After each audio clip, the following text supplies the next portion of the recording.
Sido o nosso texto desde o último domingo. A gente começou uma série chamada Fases, a partir do livro de Ruth. E hoje eu quero ler o capítulo 2 dessa belíssima novela.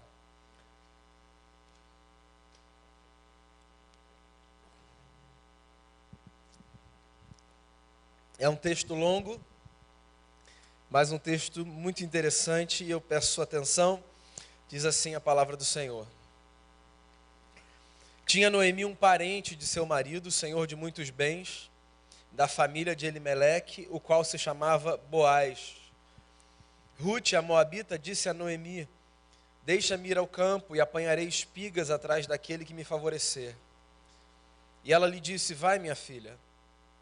Ela se foi, chegou ao campo e apanhava após os segadores. Por casualidade entrou na parte que pertencia a Boaz, o qual era da família de Elimeleque. Eis que Boaz veio de Belém e disse aos segadores: o Senhor seja convosco. Responderam-lhe eles: o Senhor te abençoe. E depois perguntou Boaz ao servo encarregado dos segadores: de quem é esta moça? Respondeu-lhe o servo: esta é a moça moabita que veio com Noemi da terra de Moabe. Disse-me ela: deixe-me rebuscar espigas e ajuntá-las entre as gavelas após os segadores. Assim ela veio, desde pela manhã até agora está aqui, menos um pouco que esteve na choça. Então disse Boaz a Ruth: ouve, filha minha, não vás colher em outro campo, nem tampouco passes daqui, porém aqui ficarás com as minhas servas. Estarás atenta ao campo que cegarem e irás após elas. Não dei ordem aos servos que te não toquem. Quando tiveres sede, vais às vasilhas e bebe do que os servos tiraram. Então ela, inclinando-se rosto em terra, lhe disse: como é que me favoreces e fazes caso de mim, sendo eu estrangeira? Respondeu Boaz e lhe disse: bem me contaram tudo quando fizeste a tua sogra depois da morte de teu marido, e como deixaste a teu pai e tua mãe, e a terra onde nasceste, e vieste para um povo que dantes não conhecias. O Senhor retribua o teu feito, e seja cumprida a tua recompensa do Senhor, Deus de Israel, sob cujas asas vieste buscar refúgio. Disse ela: tu me favoreces muito, Senhor meu, pois me consolaste, falaste ao coração de tua serva, não sendo eu nem ainda como uma de tuas servas. À hora de comer, Boaz lhe disse: achega-te para aqui, e come do pão, e molha no vinho o teu bocado. Ela se assentou ao lado dos segadores, e lhe deu grãos tostados de cereais. Ela comeu e se fartou, e ainda lhe sobejou. Levantando-se ela para rebuscar, Boaz deu ordem aos seus servos, dizendo: até entre as gavelas deixai a colher, e não a censureis. Tirai também dos molhos algumas espigas, e deixai-as para que as apanhe, e não a repreendais. Esteve ela apanhando naquele campo até a tarde, debulhou o que apanhara, e foi quase um éfa de cevada. Tomou e veio à cidade, e viu sua sogra o que havia apanhado. Também o que sobejara, depois de fartar-se, tirou e deu à sua sogra. Então lhe disse a sogra: onde colheste hoje, onde trabalhaste? Bendito seja aquele que te acolheu favoravelmente. E Ruth contou à sua sogra onde havia trabalhado, e disse: o nome do Senhor em cujo campo trabalhei é Boaz. Então Noemi disse à sua nora: bendito seja ele do Senhor, que ainda não tem deixado a sua benevolência nem para com os vivos, nem para com os mortos.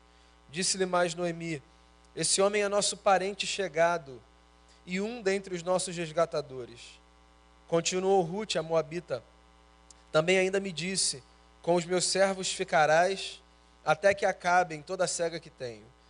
Disse Noemi a sua nora Ruth: bom será, filha minha, que saias com as servas dele, para que no outro campo não te molestem. Assim passou ela a companhia das servas de Boaz para colher, até que a cega da cevada e do trigo se acabou, e ficou com a sua sogra. Essa é a palavra do Senhor. Que Deus nos fale ao coração. Muito bem, a história de Ruth continua, e só para recapitular de onde a gente parou na última semana, o livro de Ruth é um livro que narra a história de uma família comum como a nossa. É um livro sem milagres sobrenaturais, um livro sem sinais, sem prodígios, um livro de uma família qualquer, que pisa o chão dessa terra como as nossas famílias pisam. A família de Noemi, uma mulher da cidade de Belém, casa do pão, passou por um momento muito difícil na sua vida, como todos nós passamos. Veio fome sobre aquela terra, e um homem chamado Elimeleque, casado com Noemi, achou por bem sair da sua cidade e ir para uma outra terra, num outro país, a terra dos Moabitas, para então refazer a sua história. Uma tragédia aconteceu naquela família, Elimeleque morre, os seus 2 filhos morrem, e Noemi, alegre, abençoada, pois essa era a força do seu nome, se percebe amargurada, sozinha, castigada por Deus. Ela perdeu seus 2 filhos e o seu marido. Ela ganhou 2 noras, Orfa e Ruth. Elas resolvem voltar para Belém, porque elas recebem a notícia de que a fome tinha passado na sua terra. No meio do caminho, Noemi recomenda que Orfa volte, ou que as 2 voltem, para que elas possam tocar a vida. Elas eram novas, elas podiam arrumar um marido, elas podiam reconstruir a sua história. Orfa resolve voltar. Ruth não. Ruth diz: onde você for eu vou. A sua casa vai ser a minha casa. O seu povo vai ser o meu povo. O seu Deus vai ser o meu Deus.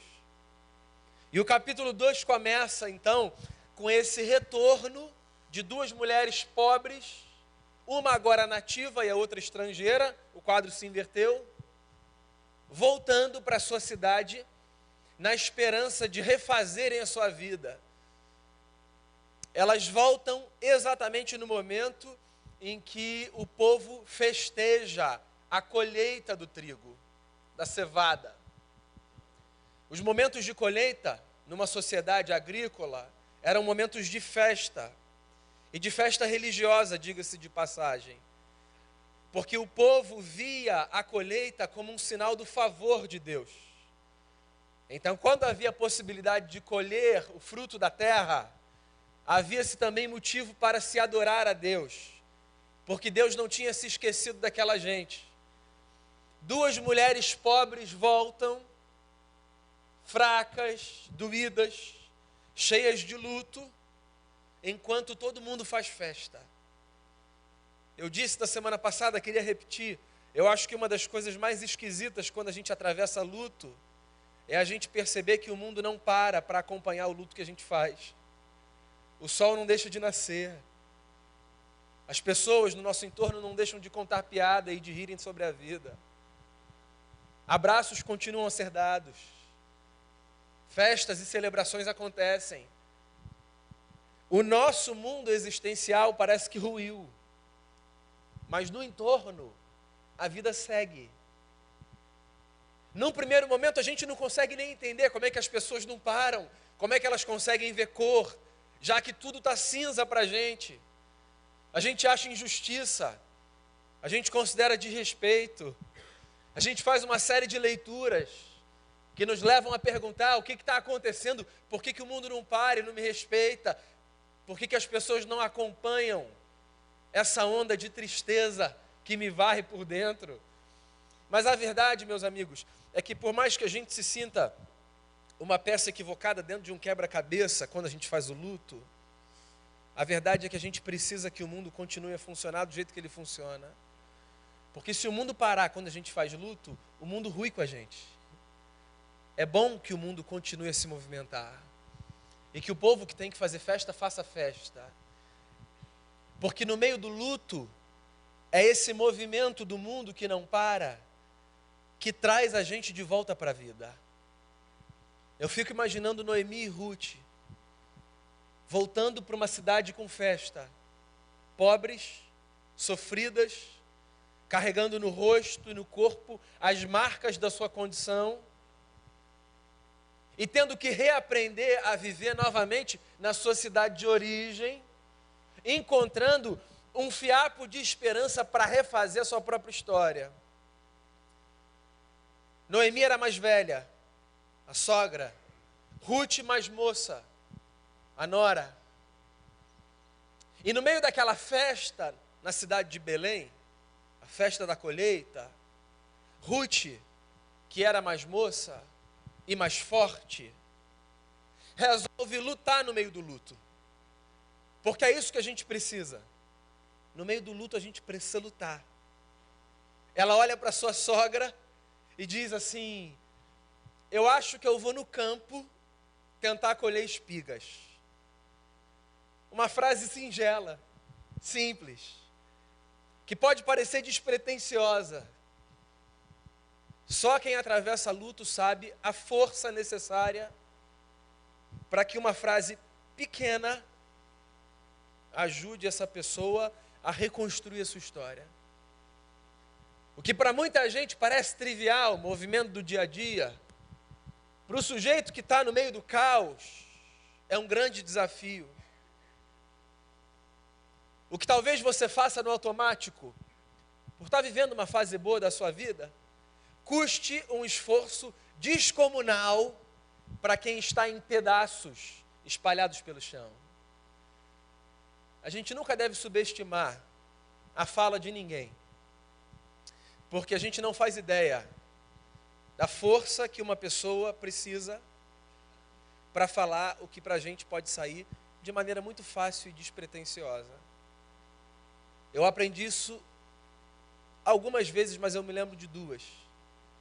Uma, quando eu fui visitar uma jovem que, tendo crescido na nossa igreja, foi passar uma experiência de alguns anos nos Estados Unidos, a sua vida deu uma reviravolta e ela se tornou moradora de rua em Pasadena, perto de Los Angeles. A sua mãe foi buscá-la desesperada, chegando em Los Angeles, sem saber onde sua filha estava. Uma cidade como Los Angeles, mães, vocês merecem todos os dias. Uma mãe chega numa cidade de Los Angeles, dizendo assim: eu vou achar minha filha. E ela encontra essa menina carregando um carrinho de supermercado numa rua. Parece história de filme, né? E ela traz essa menina de volta, essa jovem de volta para o Brasil. A condição dela foi provocada por escolhas muito equivocadas. Ela mergulhou no universo das drogas. E nessa jornada louca, ela adquiriu uma bactéria que se alojou no seu coração. Quando essa menina volta para o Brasil com a sua mãe, ela vai direto para um hospital e é internada. E eu fui com alguns amigos visitá-la. Ela cresceu comigo, minha geração. E quando a gente chegou lá, ela contou a sua história com muita fraqueza e disse assim: hoje, Daniel, eu fiz uma oração que eu nunca pensei que eu fosse fazer na minha vida. E eu disse: que oração foi essa que você fez? Eu agradeci a Deus por conseguir escovar os meus dentes sozinha. Você está entendendo? Que você nem para orar, porque fala: obrigado, Senhor, eu consegui apertar aqui a pasta. Eu agradeci também quando eu tive chikungunya, que eu não conseguia apertar. É aí que você vê como as coisas triviais demandam da gente, dependendo das circunstâncias, uma força descomunal, né? Mas assim, ela fez uma oração dizendo: obrigado, Senhor, porque eu consegui escovar os meus dentes sozinha. Você entende? O que para a gente é trivial, não é necessariamente para a pessoa que está do nosso lado. Então a gente tem uma família aqui de duas mulheres, onde uma diz à outra: eu vou lá na rua, eu vou colher espigas. Só um parêntese aqui, se você desconhece o contexto sociopolítico de Israel. Quando Ruth diz para Noemi assim: eu vou lá no campo colher espigas, ela não está dizendo: eu vou tentar pedir uma esmola, eu vou ver se alguém pode ser generoso e pode me abençoar. O que ela está fazendo é se valendo de uma lei justa, de um Deus que, quando legisla, pensa em todos, sobretudo no desfavorecido. Porque em Israel, a lei de Moisés, ela foi desenhada de tal forma que ela dava ao desfavorecido, que naquele contexto era representado pela viúva, pelo órfão, pelo necessitado e pelo estrangeiro. Esses eram os 4 símbolos do desfavorecido em Israel no mundo antigo. A lei de Moisés dava à viúva, ao órfão, ao necessitado e ao estrangeiro a possibilidade de entrar nos campos daqueles que tinham terra para colherem do produto da terra. Só que isso era feito dentro de uma ordem muito bacana. Eles não podiam simplesmente invadir a propriedade de alguém e pegar as espigas como achassem que devessem fazer. Eles respeitavam todo um protocolo que aparece desenhado aqui no capítulo 2. Mas antes da gente chegar ao protocolo, a Ruth, quando diz eu vou sair, ela sai imbuída pela certeza, ainda que ela fosse estrangeira, de que naquela terra havia leis que garantiam o direito de todos. Bendito seja o Deus que inspira pessoas a pensarem em modelos de vida familiares, sociais, fraternos, que respeitam esse princípio, de que todos nós precisamos ter direitos. Você percebe isso? Você pode levar isso para o micromundo da sua família. Se você constrói na sua família leis que não estão escritas num papel, mas que aparecem como regras, como modelos, que conduzem a sua família, onde alguém não tem direito, existe um problema aí.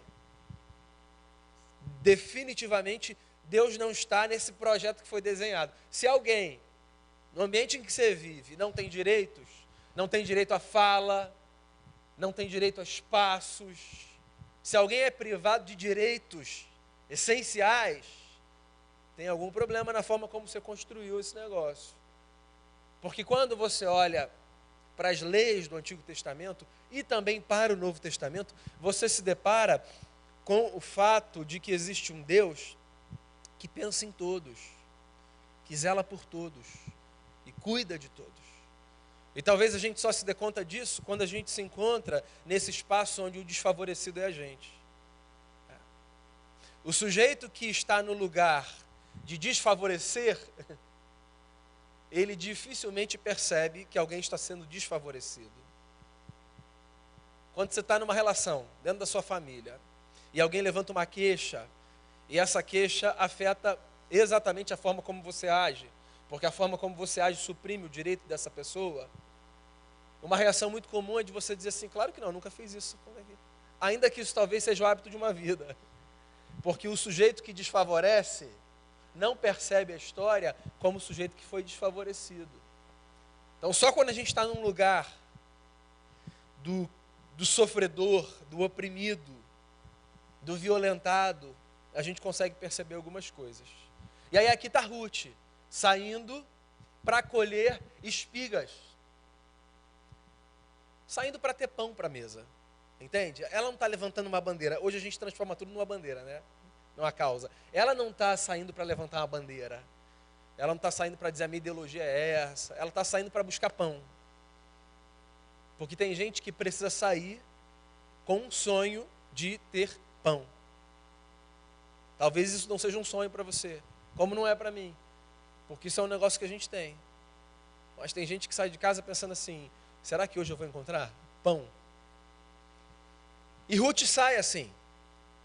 E aí o texto diz uma coisa muito interessante. O texto diz que, num determinado momento do dia, por casualidade, Ruth caiu no campo de um homem chamado Boaz. Duas coisas aqui, para você que está acompanhando desde a semana passada. O livro de Ruth, eu disse isso a você, é um livro cheio de ironias, né? Você tem Elimeleque, cujo nome significa Deus é o meu rei, mas é um homem que não confia no governo de Deus e sai da sua terra. Você tem Belém, que se chama Casa do Pão, mas tem fome na Casa do Pão. Você tem Noemi, que se chama Alegre, mas essa mulher é uma mulher extremamente amarga, tanto é que ela diz, não me chamem mais de Noemi, me chamem de Mara, que significa amarga, porque o Senhor se esqueceu de mim. E aí você tem, agora, duas coisas. Primeiro, um homem chamado Boaz, que aparece nessa história, e Boaz significa valente, aquele que tem força. E você tem também a inserção de uma expressão que não passa de uma provocação. quando a autora do livro, ao que tudo indica uma mulher, diz assim: por casualidade, Ruth foi parar no campo de Boaz. Por casualidade é uma ironia. Nós aprendemos na tradição judaico-cristã, porque os judeus nos ensinaram assim, que nesse mundo não há casualidade. Nós não concebemos o mundo como sendo palco de acaso. Nós concebemos o mundo como sendo espaço de providência. Então, quando você lê esse texto e você vê essa mulher escrevendo, dizendo assim, por acaso ela foi cair justamente na terra de Boaz, ela está querendo provocar o efeito rebote, o contrário. Como se estivesse provocando o seguinte na consciência dos seus leitores: é claro que não é por acaso. É claro que as coisas não acontecem sem propósito. É claro que isso tudo faz parte de um projeto maior, de um Deus que costura, de um Deus que desenha, de um Deus que se envolve, de um Deus que conduz. Talvez o por acaso, como ironia, seja explicado com mais clareza no Novo Testamento por um texto de Paulo que a gente gosta muito de citar, lá de Romanos 8, verso 28, se não me falha a memória. Nós sabemos que todas as coisas cooperam para o bem daqueles que amam a Deus, daqueles que são chamados segundo o seu propósito. Lembra desse texto? Pois é, eu não gosto dessa versão porque eu acho que ela às vezes leva a gente a interpretar a história como se a história fosse o desenrolar de um script. Todas as coisas cooperam para o bem daqueles que amam a Deus, daqueles que são chamados segundo o seu propósito. Logo, tudo o que acontece exatamente como deveria acontecer, inclusive o mal que é feito, o que eu sofro, o que eu causo. Eu não consigo conceber a vida dessa maneira. Muitos cristãos pensariam diferente. Eu acho que esse texto faz mais sentido como ele nos é apresentado na Nova Versão Internacional. Ao invés de todas as coisas cooperam para o bem daqueles que amam a Deus, daqueles que são chamados segundo o seu propósito, a NVI diz assim: em todas as coisas Deus age para o bem daqueles que o amam, daqueles que são chamados segundo o seu propósito.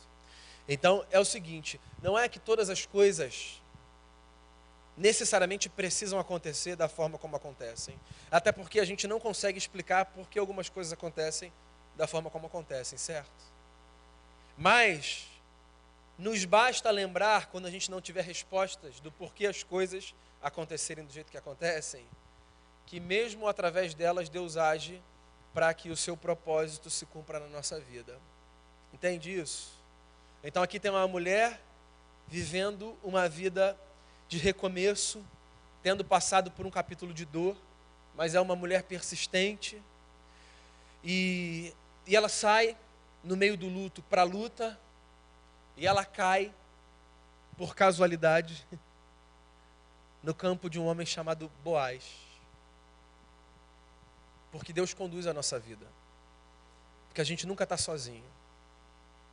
Porque mesmo quando a gente se rebela e dá passos seguindo em direções que nós sabemos ser direções diametralmente opostas às direções que Deus nos apresenta, ainda assim Deus está com a gente. Louco, né?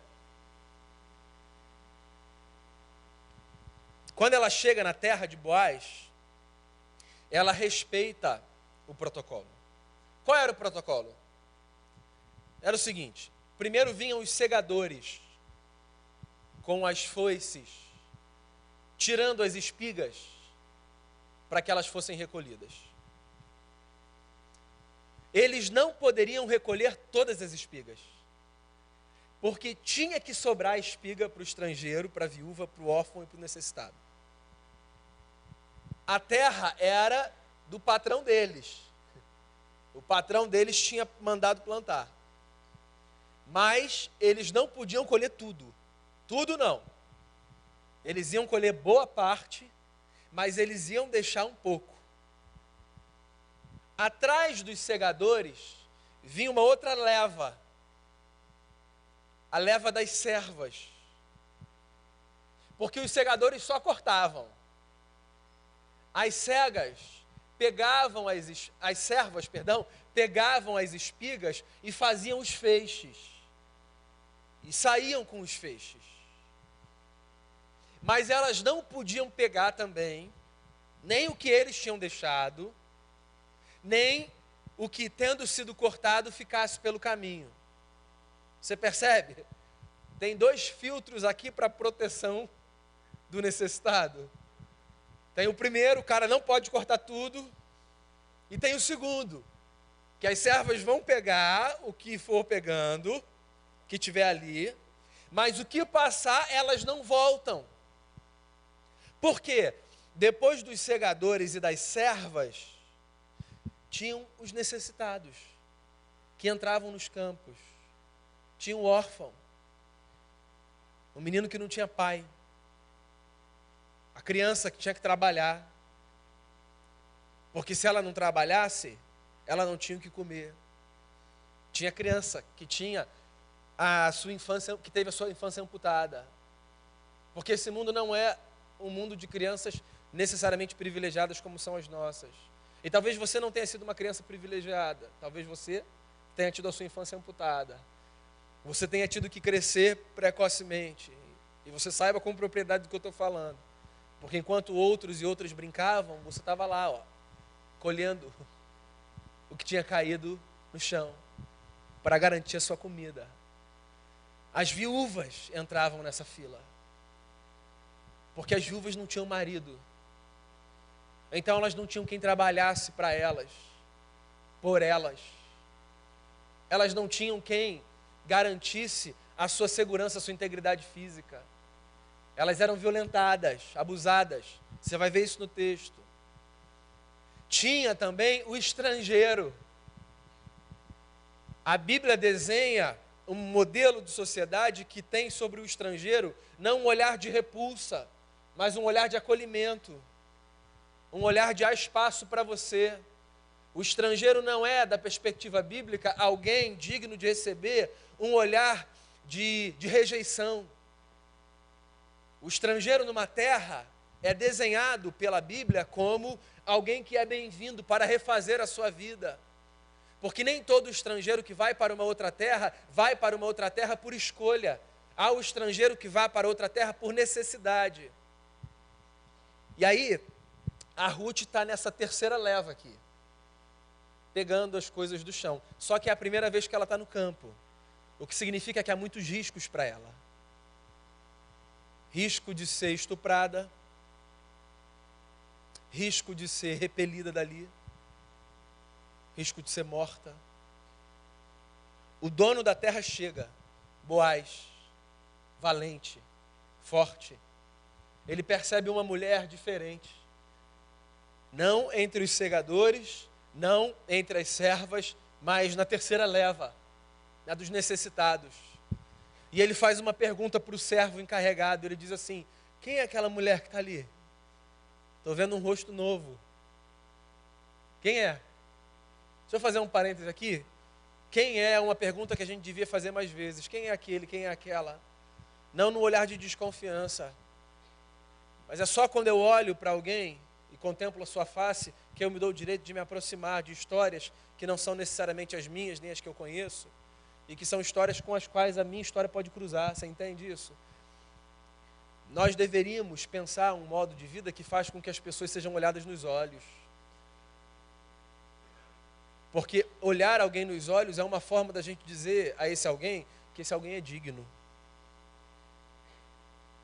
Quando alguém bate no meu vidro, no carro, e a gente vive numa sociedade violenta, bizarramente violenta, às vezes é assustador, muitas vezes é assustador. Eu faço questão de olhar e dizer o que quer que eu vá dizer, ainda que seja um não. É muito estranho pensar que alguém se aproxima e que a gente só faz assim, ó, ou não faz absolutamente nada. Eu estou só dando o exemplo do carro, mas isso acontece dentro de casa. Quando alguém está falando e o outro não está olhando no olho. É ruim, não é? É ruim pra caramba, não é? Quando você está conversando e a pessoa está te ignorando. A gente gosta de ser olhado, de ser visto. A gente não é ninguém é invisível. Ninguém é invisível. Ninguém pode ser invisível. A invisibilidade é uma desgraça que corrói a gente. O Boaz é o dono da terra. é o homem rico, é o homem valente, e é o homem que tem coração. Você descobre isso no texto. Ele percebe que tem uma mulher lá atrás.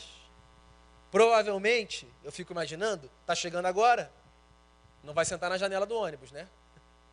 Provavelmente esperando todo mundo pegar, e só depois pegando um aqui, outro ali. Aí ele fala, quem é ela? Ela é Ruth, a Moabita, que veio com Noemi. Ah, eu ouvi falar dela, eu ouvi a história dessa mulher. Daí ele se dirige a Ruth, ele diz assim, Ruth, você não precisa mais ir para a terra de ninguém. Porque os segadores eram os mesmos sempre, eram os que trabalhavam para um homem. As servas também.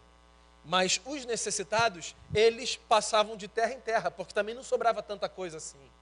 Então eles escolhiam um pouco aqui, depois eles iam para a terra de outra pessoa, e para a terra de outra pessoa, e para a terra de outra pessoa. E aí o Boaz diz assim para Ruth, Ruth, você não precisa mais sair daqui. Você pode ficar aqui.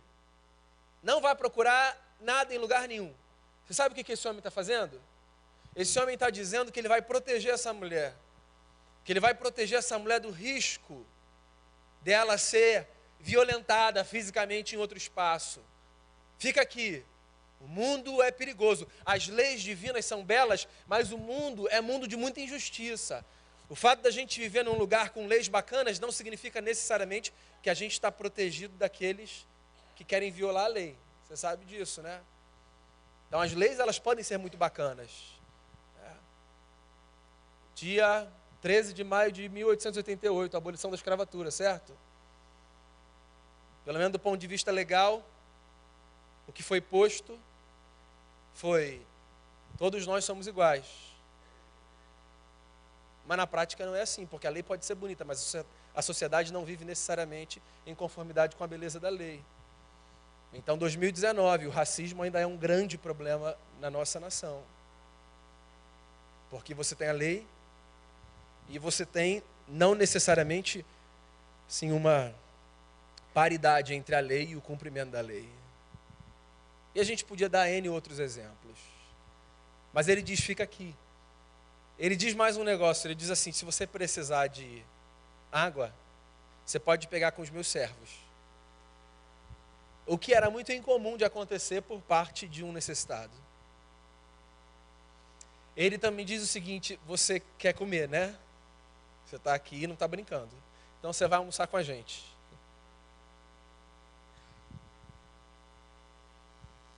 Esse negócio é tão forte que a autora do texto diz que a Ruth não apenas comeu, mas ela se fartou. Uma mulher que passou fome. Deve ter sido o primeiro banquete dela depois de quanto tempo? Se fartou. E ele ainda diz o seguinte, o que é uma grande subversão.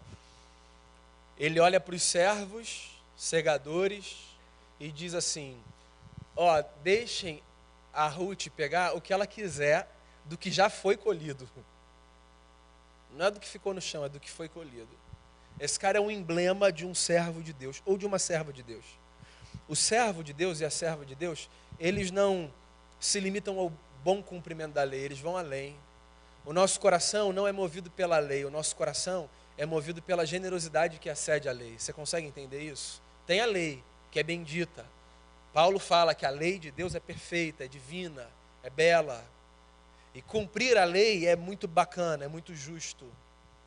Mas ir além da lei, do ponto de vista da generosidade, talvez seja o que verdadeiramente demonstre a transformação do nosso coração. Não é... Com Deus a nossa vida não é check, check, check, check, check, check. Sabe, cumprir. Com Deus a nossa vida é entendi o princípio e vou, na medida das minhas possibilidades, Senhor, eu vou fazer o que de melhor eu puder. E aí essa mulher está ali protegida. Aí ela volta para casa com 20 quilos de comida. É por isso que a Noemi fala assim, onde é que você foi, minha filha? Que a gente já é pobre, você ainda roubou em algum lugar?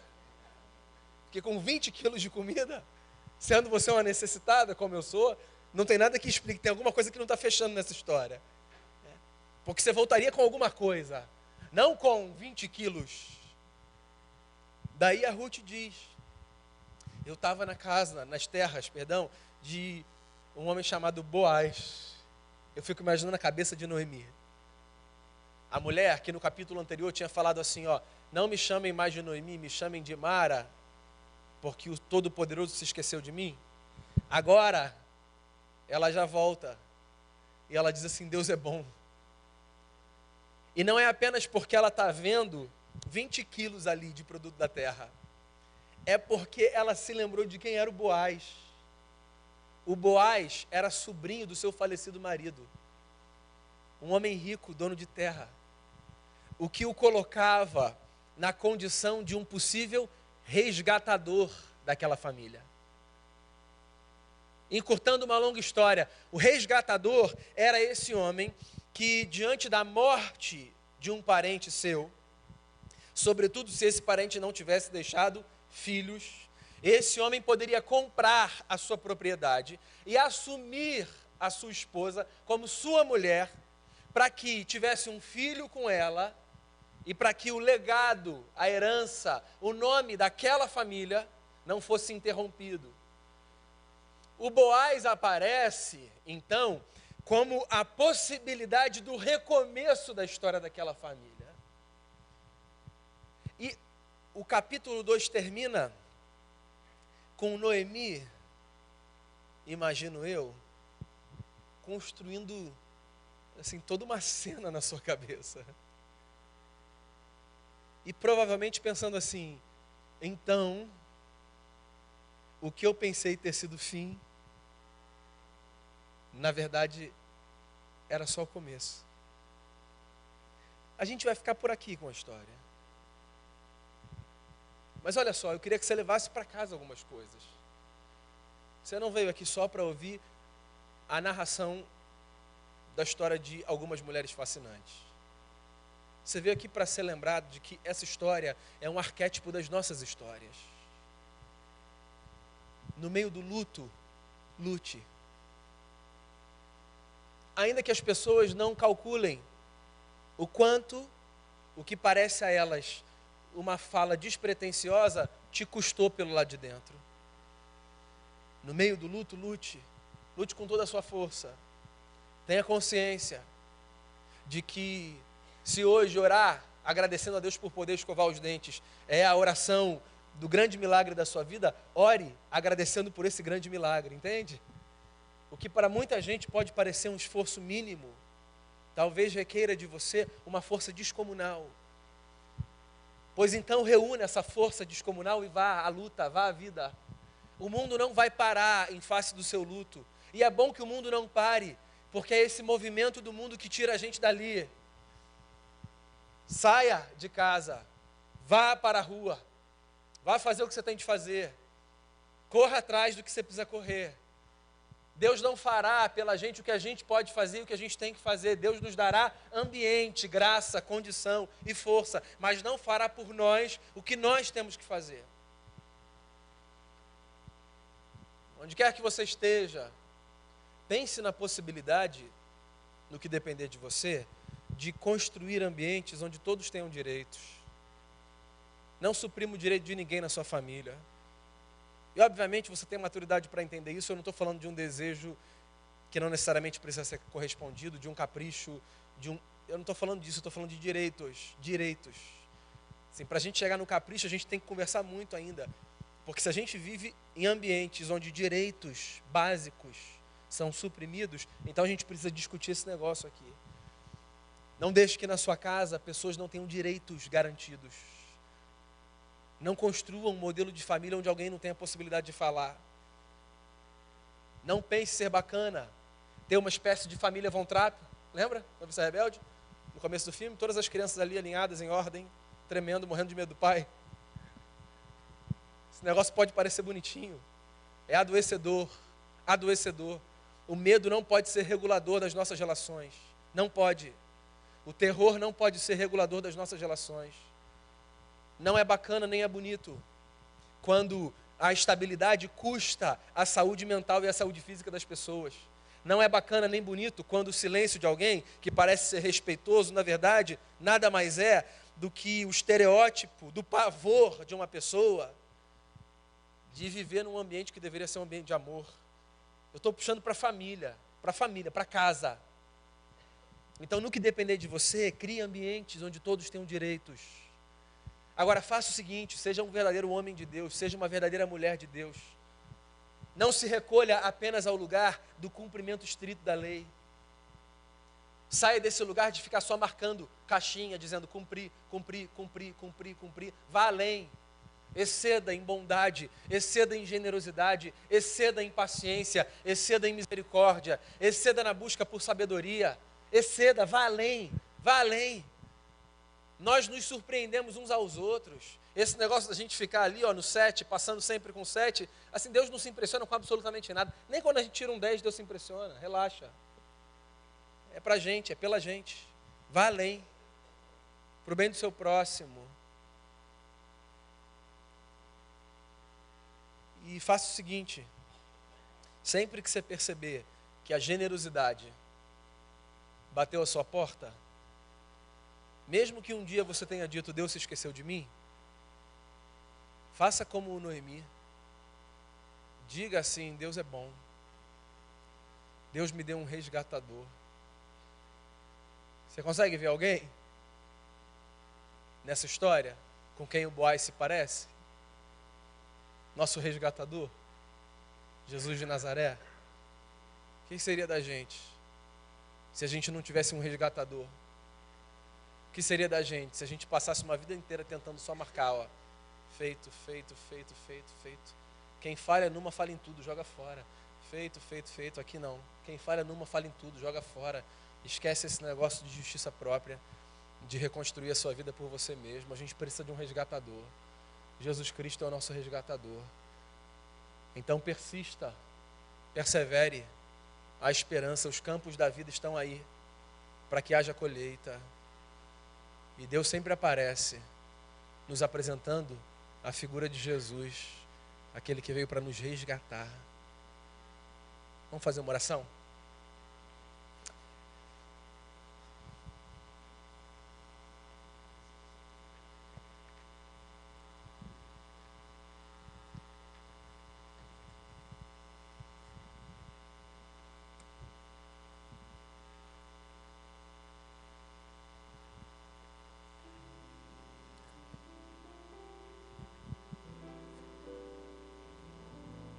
Senhor, obrigado, porque ao lermos as histórias da Tua Palavra, nós lemos as nossas histórias. A nossa vida também é feita de fases, e há muitas, e diferentes. E às vezes nós passamos pelos pastos verdejantes, os melhores momentos da nossa vida, mas em outros momentos nós passamos pelo vale da sombra da morte. A nossa história está diante de Ti. A gente quer ser contado como essa gente de fé que atravessou momentos distintos confiando no Senhor. Faça de nós pessoas generosas, pessoas que se abençoam mutuamente, que a gente vá além, na nossa generosidade, que a gente devolva a dignidade àqueles que tiveram a sua dignidade roubada, que a gente construa no nosso micromundo de relações ambientes que sejam ambientes que deem às pessoas a graça de viverem com os direitos que elas receberam de Ti. Que isso seja para a gente considerado como um dever, devolver dignidade, devolver o amor que às vezes muitas pessoas tiveram roubado na sua história. Eu quero pedir que nós sejamos encontrados por esse resgatador, que expressa a bondade de Deus, que nos acolhe, que nos protege e que nos mantém acolhidos nessa família. Que todo mundo saia daqui com a lembrança de que existe espaço para todo mundo nessa família. Essa família onde a gente é cicatrizado das feridas, onde a gente é acolhido depois de um período de dispersão, depois de um período tão difícil. Que o Senhor continue a nos abençoar a partir do texto e que o Senhor faça de nós, também a partir do texto e sobretudo da presença de Jesus, uma grande bênção por onde a gente for. Eu oro assim, te dando graças em nome de Jesus. Amém. Amém. Irmãos, já estamos nos encaminhando para o final da nossa celebração. Antes da gente passar